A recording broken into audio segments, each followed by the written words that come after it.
Vamos a presentar a nuestro invitado.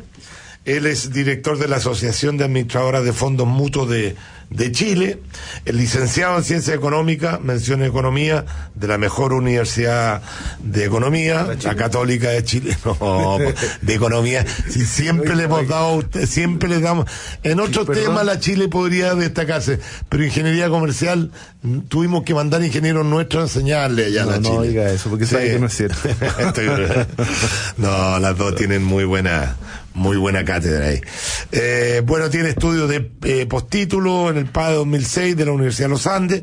Actualmente se desempeña como socio director de la Reinvial y director de inversiones de la Reinvial, administradora general de fondos S.A. Saludamos con mucho cariño a José Manuel Silva. ¿Cómo está José Manuel Silva? Cerda. Bien, gracias, don Checho. Muchas gracias. Buenos días a todos. No, al contrario, gracias a ti, porque, mira, es súper interesante este tema porque hay varias formas de medir la economía, ¿no es cierto? Hay varios indicadores que miden cómo anda la economía, pero para mí el mejor indicador es cómo reacciona el mercado ante las medidas económicas de un determinado gobierno. Pareciera ser que el mercado es más rápido en tomar decisiones, es más inteligente en tomar decisiones, porque se adelanta a lo que se viene. Yo te aseguro que, producto de la conversación con José Manuel, el mercado ya debe estar captando cómo van las elecciones presidenciales. Y empieza a anticipar ciertas cosas cuando cree que va a salir tal o cual candidato. De todo eso vamos a hablar en este ratito con nuestro invitado. Por eso que la primera pregunta que te voy a hacer es justamente ¿cómo afecta el escenario político en la rentabilidad de las inversiones? Bueno, sin duda que afecta, ¿no es cierto? Las decisiones gubernamentales en todas partes del mundo tienen un efecto sobre la rentabilidad de las empresas. Y al final la rentabilidad de las empresas se refleja en la bolsa. Y se refleja también en los fondos de pensiones, porque al final los trabajadores de Chile tienen parte de sus ahorros metidos en las acciones. Hoy día uno de los grandes accionistas de todas las empresas de Chile son los trabajadores a través de los fondos de pensiones. Entonces, obviamente afecta, y eso uno lo ve a lo largo de la historia de Chile, a lo largo de la historia de América Latina, a lo largo de la historia mundial. Y los mercados, como decías tú, tienen ese poder de que se anticipan. Tienen un poder anticipatorio bien interesante, digamos. De hecho, hay estudios académicos para el mundo, digamos, al respecto de cómo los mercados captan información. Es una especie como de encuestas en línea, sobre la política, sobre la economía, sobre la sociología de los países. A riesgo, perdón, de que ustedes dos me maten, que son ustedes dos expertos en economía y yo no. Cuando ustedes hablan de los mercados, para que nuestros auditores entiendan, porque desde mi perspectiva, el mercado no es una entelequia abstracta que funciona con una dinámica distinta. El mercado son personas que manejan capital y que están con toma de decisiones y que tienen información de alguna manera profunda con respecto a ciertos aspectos. O sea, cuando ustedes hablan de los mercados, y sáquenme si estoy errado, se refieren a las personas que manejan información y que tienen poder de decisión sobre variables económicas. Así es. El mercado es algo natural. No es que yo voy a formar un mercado, el mercado se forma. Está bien, pero el mercado son personas que están detrás, claro, digamos. Estos son miles de personas, y hoy día, en un mundo muy globalizado, millones de todas partes del mundo, que están permanentemente analizando las variables políticas, económicas, las tasas de impuestos, la tasa de interés, lo que va a tomar, la decisión que va a tomar el Banco Central, si la va a tomar, si no la va a tomar, la calidad de las empresas, ¿no es cierto? Y esas personas votan con su dinero, y cuando las personas votan con su dinero, en general votan con la cabeza bien fría. Por eso que decía yo que se anticipa mucho mejor, porque el voto que tú das en la urna te puede costar un buen o un mal gobierno, un buen o mal alcalde, qué sé yo, pero el voto que tú haces con tu dinero, si no votas bien, te va a costar plata de bolsillo. Pero déjame seguir con la... Lo que pasa es que tiene que ver precisamente con eso. Lo que pasa es que José Manuel aquí plantea dos cosas que son súper potentes y que nos cuesta entenderlo desde el punto de vista de lo que ocurre en Chile. Uno es que efectivamente, a través de los fondos de pensiones, son cientos de miles, si no millones de chilenos que son dueños de muchas empresas, y por lo tanto hay una directa relación entre las variables económicas comillas, mercado, y el resultado final de los fondos de pensiones de cada uno de los ciudadanos que anda caminando en este país. Entonces pareciera ser que es esa relación directa que hay entre economía, crecimiento, regulación, mercado, y lo que me ocurre a mí patrimonialmente pareciera que no existe cuando efectivamente existe. Y no lo explicamos Mira, normalmente, y la gente no lo entiende, y eso es por eso que lo estoy poniendo sobre la mesa. Yo creo que uno de los grandes déficits que ha tenido el sistema de FP es el tema de la comunicación. O sea, la gente no entiende que estaban súper bien puestos los incentivos, porque al final de cuentas a ti te interesa que le vaya bien a la empresa, porque si te va bien a la empresa, a ti te va bien a través de tus pensiones. Pero es un tema para conversarlo en otra oportunidad.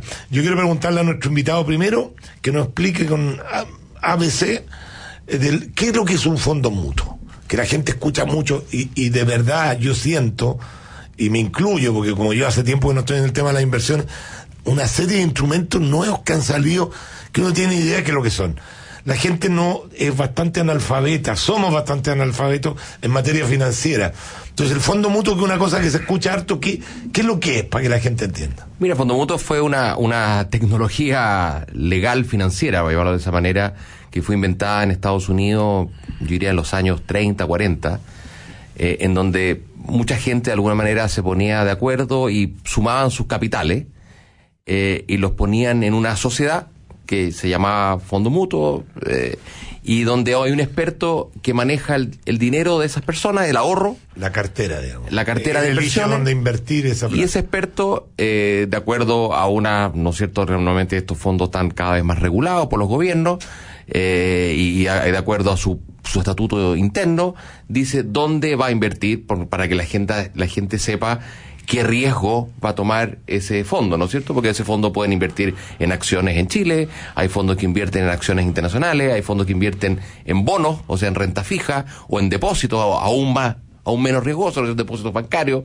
La verdad que hoy día, tanto en Chile como en el mundo, la industria de fondos mutuos ha agarrado un vuelo gigantesco, y se ha transformado en probablemente una de las tecnologías financieras preferidas para democratizar el mundo de las inversiones. O sea, las personas que invierten, lo que hacen de alguna manera a través de los fondos mutuos es compran una cuota o un porcentaje, una participación de un fondo global. Exactamente, y esa participación te da acceso a inversiones que probablemente si tú fueras solo, o te costaría muy caro hacerlo, o no tienes el conocimiento de hacerlo, o sencillamente no podrías hacerlo porque los montos para comprar una serie de acciones son montos muy altos. Uno en un fondo, por ejemplo, tiene acceso a su vez a un fondo si uno quiere invertir en acción europea, ¿no? Si uno dice, yo le creo a Europa va para arriba, la economía europea va para arriba, le creo al señor Macron en Francia, ya, apuesto a Francia. Bueno, pero la verdad que para un chileno común y corriente hacer eso, tomar esa decisión, es muy difícil o es muy cara. Entonces, él dice, yo prefiero delegar en un tercero, y pongo mi plata en este fondo de acciones europeas, y a su vez ese especialista verá si lo hace directamente o si delega a su vez él en expertos europeos, ¿no es cierto?, esa administración. Pero una persona natural, por sí sola, le cuestaría mucho hacer eso. José Manuel, a mí me gusta explicar bien, porque mucho aprendemos de esta cosa. Uno esperaría que a mayor riesgo poder acceder a una mayor rentabilidad, porque el riesgo, o sea, ese es el premio a uno estar dispuesto a sumar más riesgo. Hay instrumentos que tienen cero riesgo, como bonos, por ejemplo, del Tesoro de Estados Unidos. La probabilidad de que un bono de Estados Unidos no te lo pague es prácticamente cero. Suponemos, porque no tendríamos otros problemas. Tendríamos problemas. Bueno, pero la rentabilidad también de esa inversión es prácticamente muy baja. Es muy baja, sí. Entonces, uno va haciendo su inversión de acuerdo a su preferencia, qué tan preferente es asumir riesgo o qué no. Pero en el fondo, uno esperaría que los fondos mutuos de renta variable en el largo plazo o en el mediano plazo sean mucho más rentables que una inversión en una cosa como un bono del Tesoro de Estados Unidos, claro, por decir. Y en general así lo ha sido, ¿no es cierto? La historia financiera de ya de 100 años, digamos, de inversiones en el mundo capitalista demuestra eso, que efectivamente en periodo la gente que tiene paciencia, que tiene tiempo para esperar y capacidad también de aguante, normalmente los fondos de renta variable, que son los fondos que invierten en acciones, ¿no es cierto? Por lo tanto, que están apostando a las empresas y al crecimiento de los países, porque, ¿no es cierto?, esas empresas de alguna manera tienen metido su capital en negocios que están relacionados con la economía, con el crecimiento de los países. Esos fondos en general han rentado en periodos largos, en periodos 3, 5, 10 años, han rentado mucho más que los fondos que son menos riesgosos, que son los fondos que invierten en depósitos bancarios o en bonos de los... Eso significa que tenemos un perfil de inversionista. Claro, efectivamente tú tienes que tener, y es una de las grandes tareas que tiene que hacer el asesor que ayuda a la persona a invertir, es tratar de entender para qué necesita la plata esa persona, qué horizonte de tiempo tiene, si son 6 meses, 9 meses, 12 meses, 5 años, si yo estoy invirtiendo para el APB, o sea, para mi jubilación, para complementar mi ahorro del fondo de pensiones, yo hago APB, y eso por lo tanto estoy invirtiendo quizás a 20 o 30 años plazo. Entonces, el asesor tiene que entender muy bien, y también la capacidad de aguante de la persona ante lo que los ingenieros comerciales, los cuescos llamamos la volatilidad.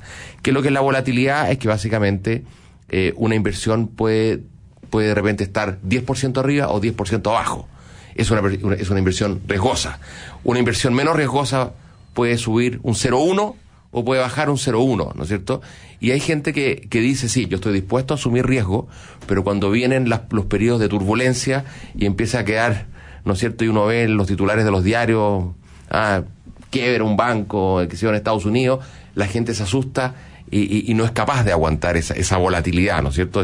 La caída de su inversión. Entonces, el experto tiene que tratar de casi ser un poquito psicólogo, digamos, entender y hacerle ver a las personas que, como decía el Checho, a mayor rentabilidad, pero también hay mayor riesgo. ¿Qué quiere decir mayor riesgo? Es que en el corto plazo, en periodos de 6 meses, 9 meses, un año, uno puede tener rentabilidades negativas. Eso es lo que te quería preguntar.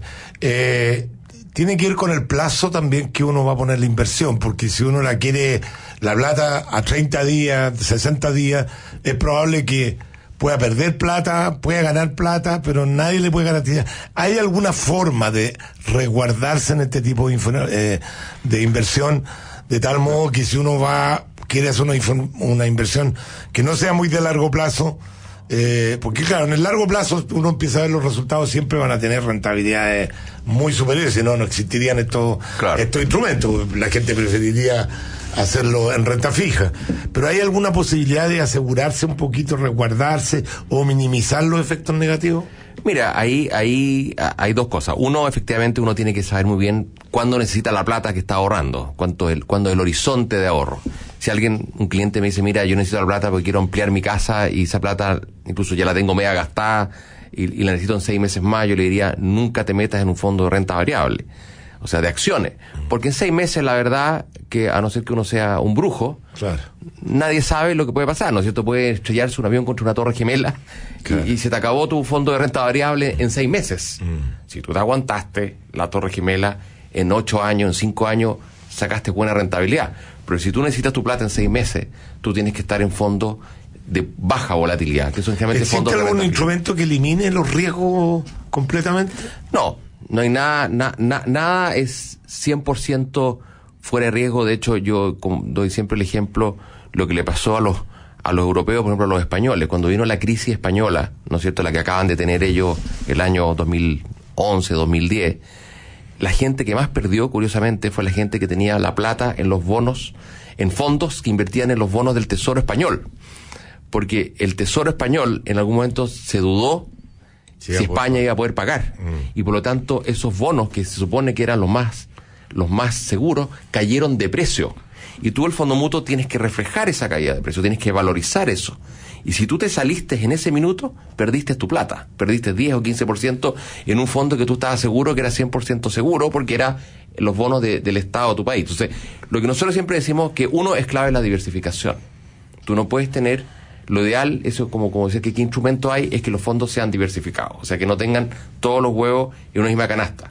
Incluso en una canasta que uno dice que es muy segura, los bonos del Tesoro norteamericano, o los bonos del Tesoro, no sé, alemán, o los bonos del Tesoro inglés. No, ojalá el administrador de ese fondo diversifique, ¿no es cierto? Y que la persona a su vez sepa que tiene que tener diversificado su cartera para minimizar la probabilidad que uno pueda tener eventos. Estamos hablando con José Manuel Silva, director de la Asociación de Administradoras de Fondos Mutuos de Chile y además director de inversiones. Déjame alargar un poquito el bloque porque para terminar de hacerle la entrevista a José Manuel y ya después... Yo quiero hacer una pregunta cortita. ¿Esta baja de la clasificación de riesgo de Chile impacta en los fondos mutuos? ¿Tiene que ver un poco con lo que va a ocurrir con...? Mira, en el cortísimo plazo no lo impacta porque los mercados una vez más se habían anticipado. De hecho, si tú analizas... Ya sabían, ya. Claro, los mercados... En general las clasificadoras de riesgos van un poquito atrás de lo que el mercado piensa. Y normalmente cuando una clasificadora baja la clasificación de una empresa o de un país, normalmente eso ya está en los precios del bono o de las acciones, ¿no es cierto? Pero es una mala noticia para Chile. Pero es una mala noticia porque al final, ¿cuáles son los efectos? Los efectos es que Chile va a tener que pagar más caro por su deuda. El Estado de Chile va a tener que pagar más caro. Un arriendo más caro por la plata que pide prestar. Claro, de hecho, Chile paga por un bono que coloca afuera, hoy día está pagando, no sé, 4% en dólares, Argentina paga 8% por el mismo bono. Entonces ahí tú tienes un país que tiene mucha más mala clasificación. ¿Y esto qué quiere decir? Que ese gobierno, el gobierno argentino, al costarle más plata a su endeudamiento, puede hacer menos gasto social, obvio, puede hacer menos carretera, o sea, al final esto no es gratis. Entonces si tú te vas por la pendiente de dejar que la clasificación de riesgo te caiga, al final el costo para la sociedad del endeudamiento es más alto y por lo tanto significa, uno, que el Estado le sale más caro endeudarse, por lo tanto eso significa que gasta cada vez más en intereses y esa plata la tiene que dejar de gastar en otras cosas como gasto social, pero también al sector privado le empieza a costar más caro endeudarse. ¿Por qué? Porque normalmente un bono de una empresa chilena, ¿no es cierto?, de un Falabella o un Cencosud, cuando se endeudan afuera, el inversionista afuera exige un spread, o sea, una diferencia por encima del bono del Estado de Chile. Entonces, si el bono del Estado de Chile hoy día está más caro, o sea, renta más, le cuesta más caro, sobre eso hay que agregarle un spread. Entonces, obviamente, es mala noticia para el gobierno de Chile, pero también para el sector privado en Chile y, por lo tanto, para todos los chilenos, digamos. Te quiero hacer las últimas dos preguntas. Tiene que ver con el escenario político que se vive hoy día. ¿Afecta quién vaya a ser presidente de Chile en los fondos mutuos, en la inversión en general? O sea, yo creo que afecta, obviamente que afecta, digamos, y eso uno lo ve, digamos, en cómo los mercados se anticipan. El mercado, por ejemplo, accionario en Chile empezó a caer el año 2013, cuando se dio cuenta que los programas de gobierno, sobre todo el programa del gobierno de la nueva mayoría, no era muy amistoso con la rentabilidad de las empresas, digamos, y porque venía un alza de impuestos muy grande a las empresas. O sea, yo creo que no hay que olvidarse que Chile ha enfrentado la mayor alza tributaria del mundo occidental en los últimos 30 años en las empresas. O sea, el alza de impuestos en Chile del 17 al 27, o sea, incluso incluyendo también el gobierno de Sebastián Piñera número 1, digamos. Esa alza de 10 puntos porcentuales es la mayor alza corporativa que ha pasado en el mundo occidental en los últimos 30 años. O sea, no hay ningún país del OCDE, esta sigla que tanto nos gusta ahora, que le haya subido tanto el impuesto a las empresas en los últimos 30 años. Entonces, sí, y eso no es gratis. Pero yo estaba en un nivel de impuesto más alto, digamos. Obviamente que cuando ya está en un nivel de impuesto más alto... Pero no fíjate que no es tan así. Subir de 1 a 2 sube el 100%, pero subir de 10 a 11 sube el 10% pero fíjate puede que ser mucho más... No es tan así porque a nivel mundial los impuestos a las empresas han tendido a la baja en los últimos 40 años. Básicamente por una competencia a nivel mundial. La globalización lo que te lleva es que los países compiten por la masa tributaria del mundo. Y por captar los inversionistas. ¿Qué es eso? Los inversionistas se mueven al final en los países donde los tratan mejor. Si hoy día no es un tema de simpatía, me voy a subir mucho más los impuestos, porque si no sería re fácil, cobrémosle un 80% a la empresa, subamos el sueldo mínimo a $1.000.000, sería... Solucionamos todos los problemas, pero no es gratis subir los impuestos. No funciona así. La lección que deberíamos sacar, digamos, de estos años es que no es gratis subir los impuestos y que por lo tanto esto tiene costo y que si los beneficios de lo que se va a hacer con esa plata no supera los costos, el país empieza a retroceder. Bueno, por último, José Manuel, gracias por esta entrevista, de poder conversar un poquito de estos temas que uno desconoce. ¿Cómo viene, por último, cómo viene este desarrollo de estos instrumentos de inversión? Mira, a ver, la industria de fondos mutuos en Chile ha tenido un desarrollo espectacular en los últimos 20 años, ha diversificado mucho la oferta de productos, digamos, hoy día una persona natural de la calle en Chile puede comprar acciones de Estados Unidos, de Europa, acciones tecnológicas, puede comprar bonos en Asia. Desde ese punto de vista, Chile es un mercado muy potente, muy desarrollado. Muy desarrollado. Yo diría que Chile tiene el mercado de fondos mutuos más desarrollado de América Latina. Hoy día hay una parte del ahorro previsional que se hace a través de los fondos mutuos, la APB, ¿no es cierto? Es súper desarrollado eso, y uno esperaría que eso se siga enfatizando en la medida que nos hemos dado cuenta que la gente ¿Ustedes no ven amenazas políticas frente a...? Esperamos que no, porque la verdad es que hay mucha gente hoy día que de alguna manera ha confiado su futuro en este mecanismo de ahorro, digamos, ¿cierto?